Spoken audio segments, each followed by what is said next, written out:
খেয়াল করো, আমরা অনুশীলনী 3.2-তে অন্তর্বিভক্তির সূত্র লিখছি। অর্থাৎ এই 3.2 যে চ্যাপ্টারটা আমরা আগের থেকেই জানি, এটা যে 3.2 হলো বিভক্তিকরণ সূত্র। নির্দিষ্ট অনুপাতে বিভক্তিকরণ, একটা রেখাংশকে একটা বিন্দু যদি একটা অনুপাতে বিভক্ত করে তাহলে ওই বিন্দুর স্থানাঙ্ক নির্ণয় করা খুব সহজ হয়। তো একটা সূত্র লেখা হয়েছে, 1 নম্বর সূত্র অন্তর্বিভক্ত।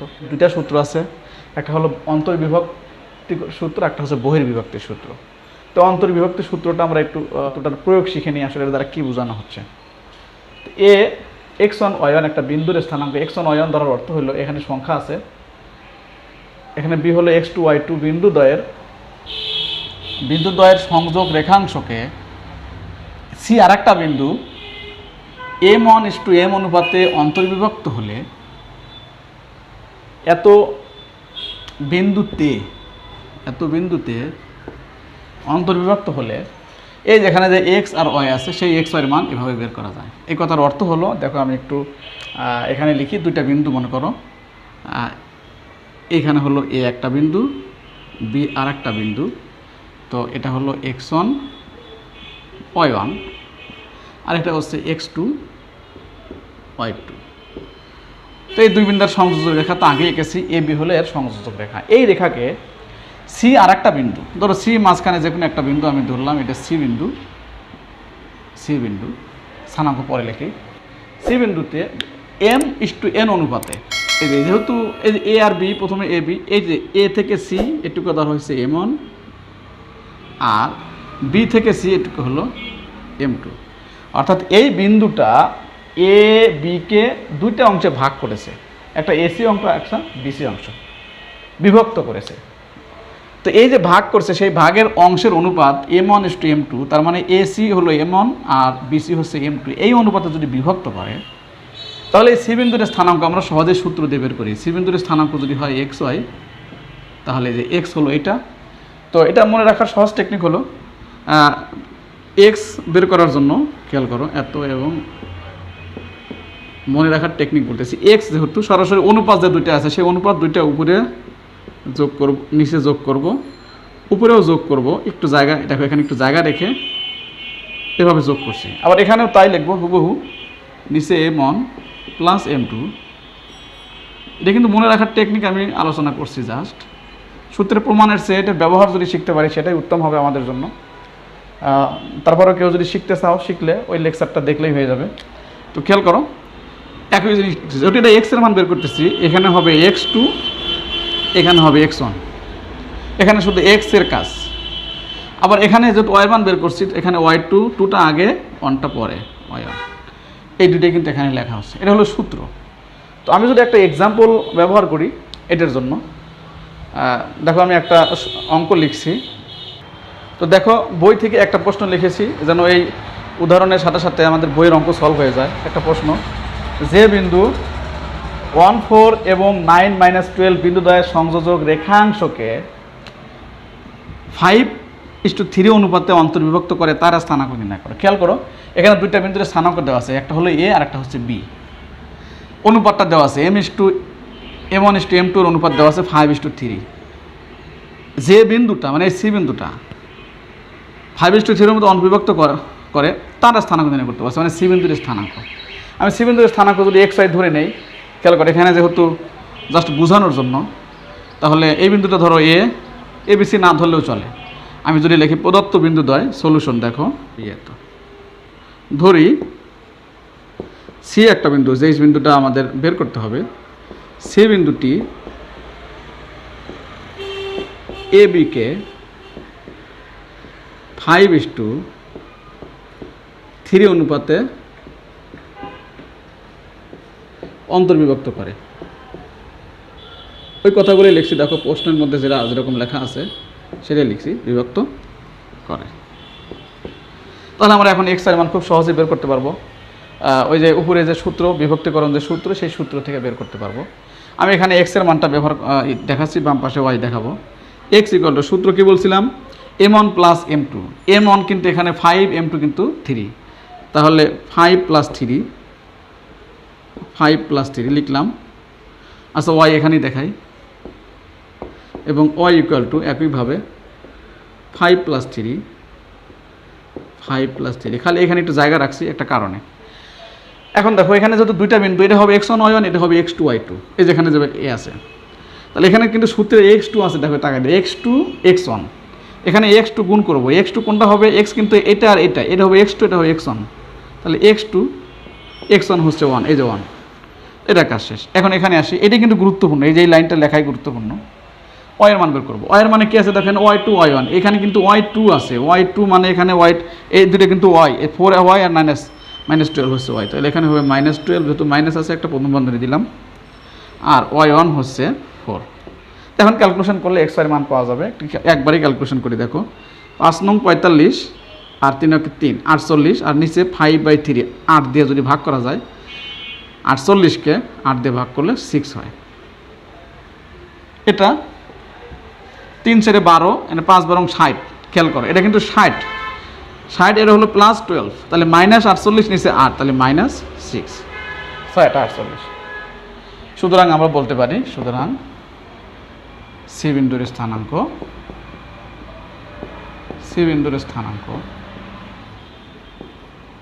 হচ্ছে কত, 6 - 6। খেয়াল করো আমরা কিন্তু একটা সূত্র বোঝাতে গিয়ে একটা অঙ্ক সলভ করলাম, তো অবশ্যই এই অঙ্কটা বুঝতে হবে কীভাবে আমি প্রয়োগ করলাম, এরকম কিন্তু সামনে অঙ্ক আসতেছে।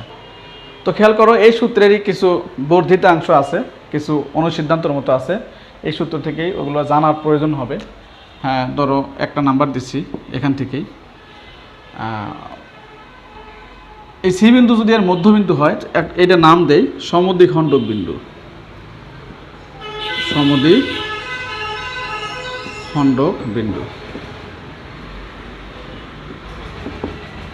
মনে করো এখানে আমি চিত্র আঁকতেছি, এখানে এটা একটা এ, এটা হলো বি, এ আর বি, এই সিটা হলো এর মাঝামাঝি আছে, অর্থাৎ বি ও সি এর মধ্যবিন্দু, বি এর মধ্যবিন্দু হচ্ছে সি এক্স ওয়াই। যদি সিটা এ বি এর মধ্যবিন্দু হয়, মাঝখানের বিন্দু হয়, তখন কিন্তু M1 আর M2 সমান হবে, কারণ যেহেতু মাঝখানে এটুকুর দৈর্ঘ্য আর এটুকুর দৈর্ঘ্য কিন্তু সমান। তখন এই সি বিন্দুকে বলা হয় সমদ্বিখণ্ডক বিন্দু। কেন সমদ্বিখণ্ডক বিন্দু? সি বিন্দু এ ও বি এর মধ্যবিন্দু,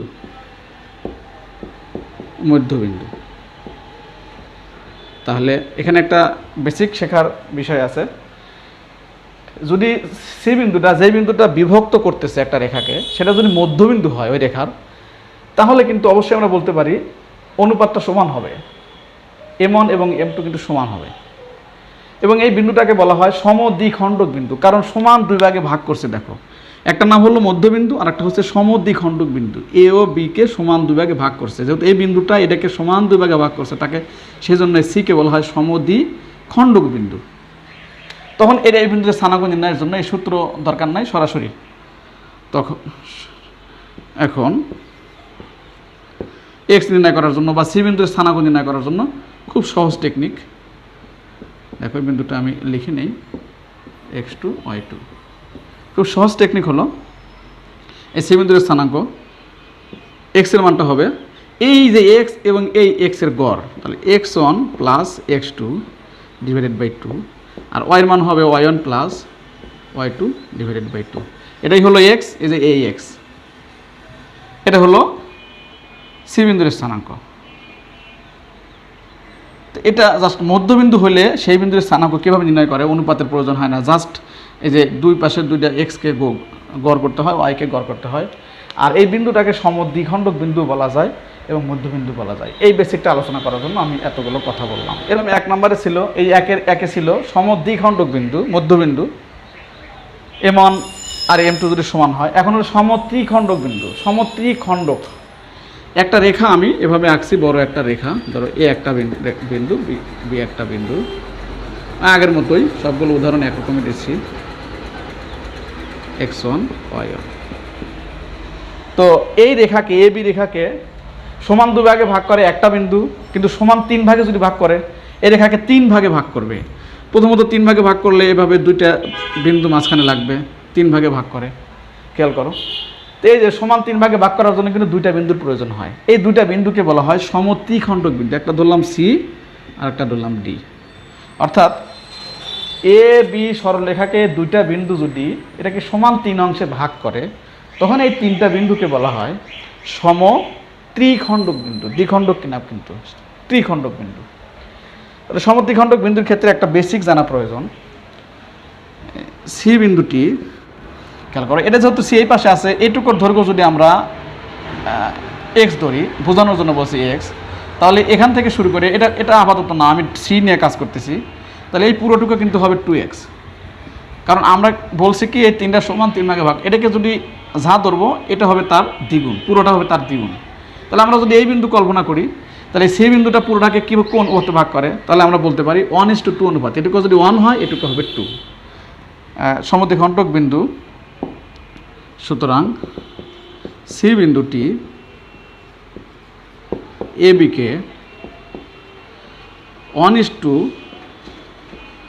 অনুপাতে অন্তর্বিভক্ত করে,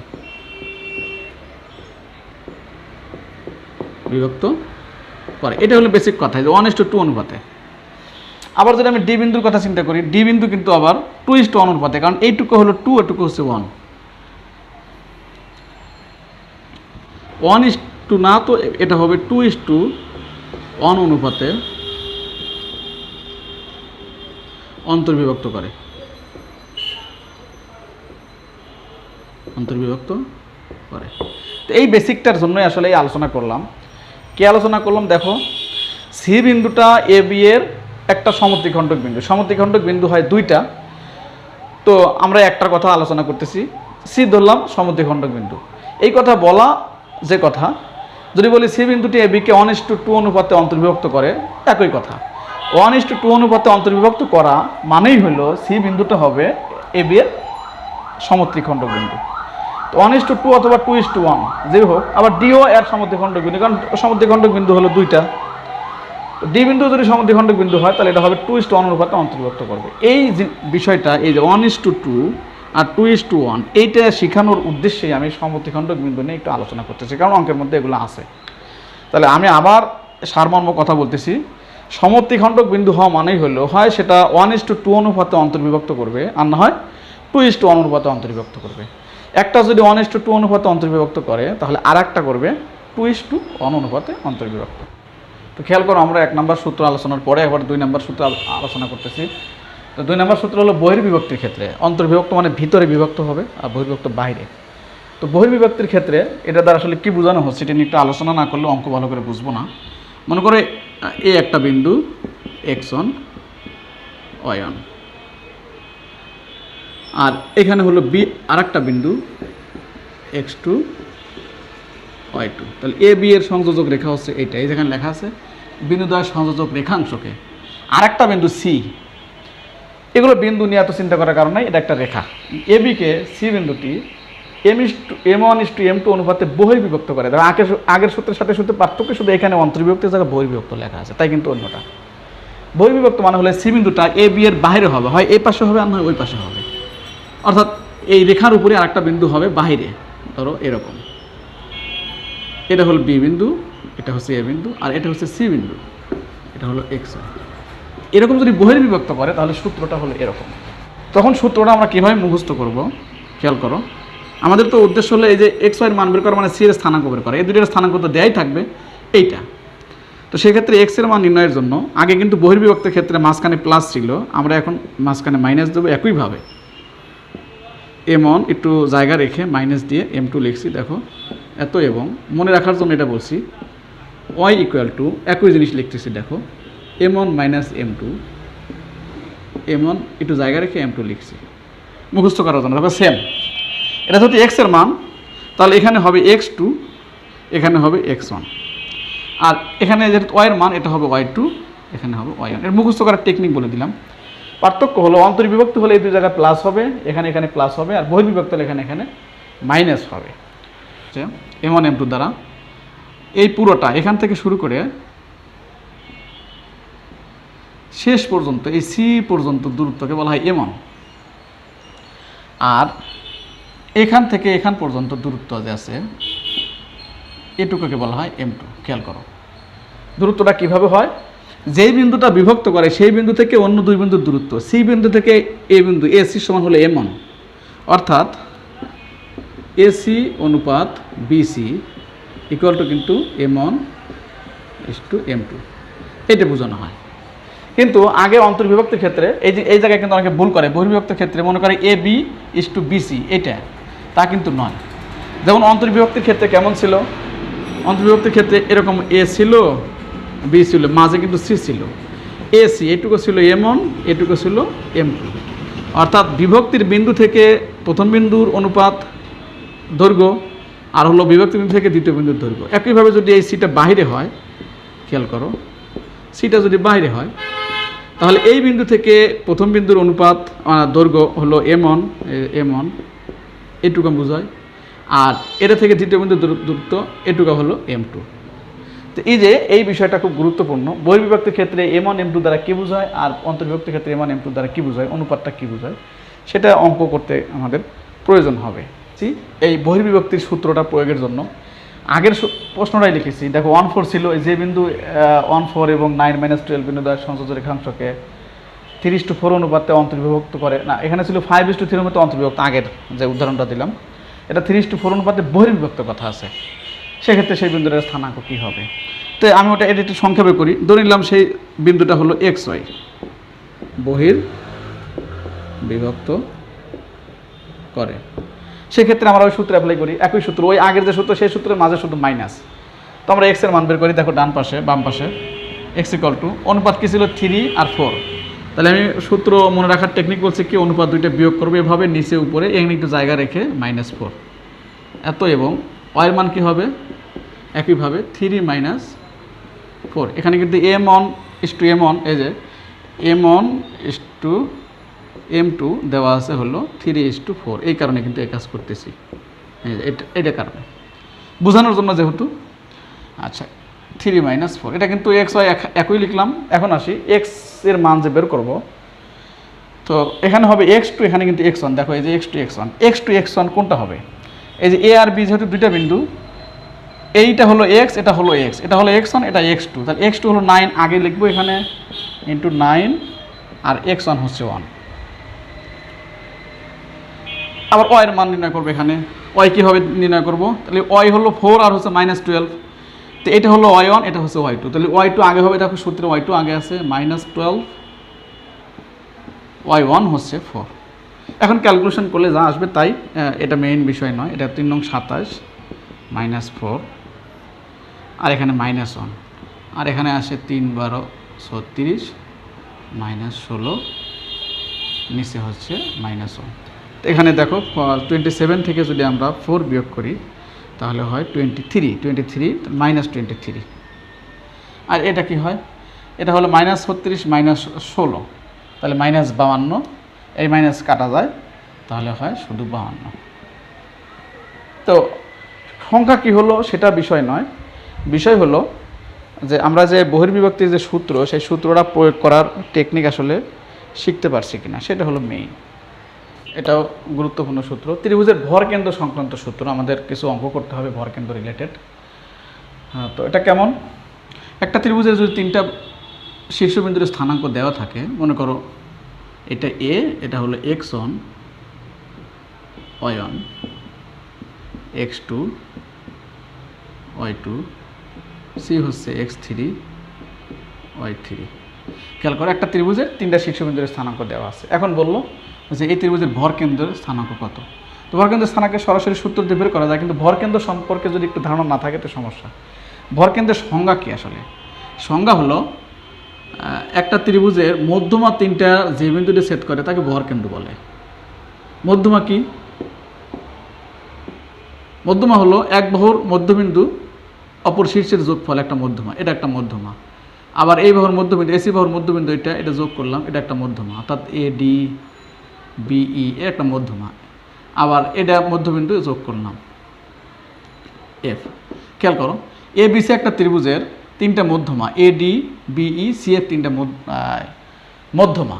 মধ্যমা হলো ত্রিভুজের এক বাহুর মধ্যবিন্দু ও বিপরীত শীর্ষের সংযোজক রেখাকে মধ্যমা বলে।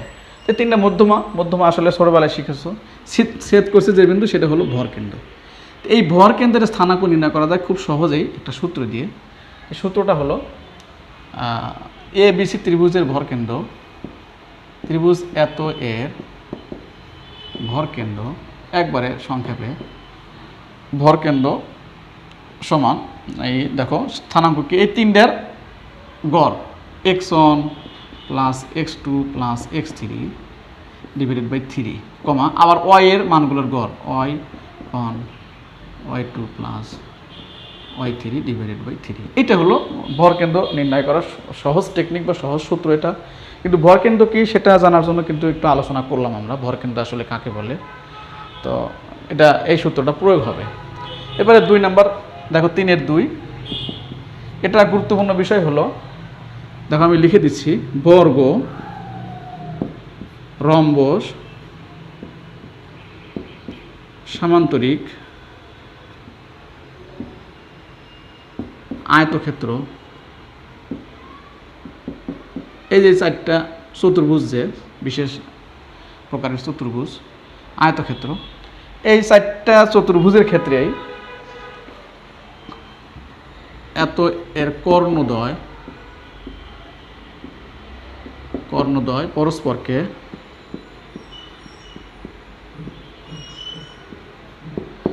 সমদ্বিখণ্ডিত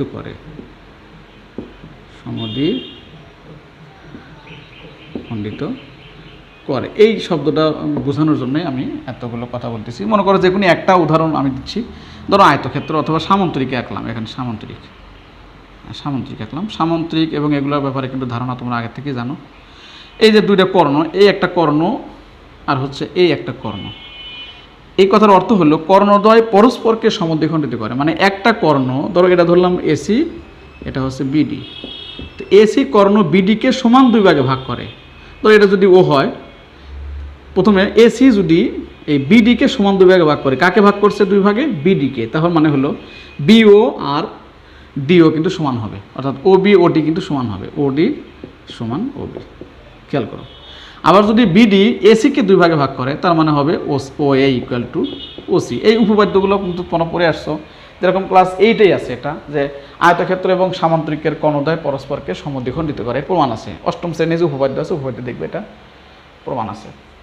তো আমার উদ্দেশ্য হলো, যদি সমান 2 ভাগে ভাগ করে, এটাকে সমান 2 ভাগে ভাগ করতেছে, এটাকে সমান 2 ভাগে ভাগ করতেছে, এই কথার অর্থ হলো এসি এর যে মধ্যবিন্দু এবং বিডি এর যে মধ্যবিন্দু, সেটা এক বিন্দু নির্দেশ করে কিনা একটু খেয়াল করো। এটা আমার প্রয়োজন হবে এখানে অঙ্ক করতে, তাই আলোচনা করতেছি। অর্থাৎ আমি সেটা লিখবো, অর্থাৎ কথাটা আমাদের অঙ্ক করতে প্রয়োজন হবে। এটা বোঝানোর জন্যই অনেক কথা বললাম। যেহেতু এই ও বিন্দু এটাকে 2 ভাগে ভাগ করছে, এটাকেও 2 ভাগে ভাগ করছে, বিন্দু কিন্তু একটাই, তার মানেই হলো এসি কণের মধ্যবিন্দু যেটা হবে, বিডি কণের মধ্যবিন্দুও তাই হবে। এইটা বোঝানোর জন্য আমি এই বেসিকটা আলোচনা করলাম। অঙ্ক করতে গেলে এগুলোর প্রয়োজন হবে।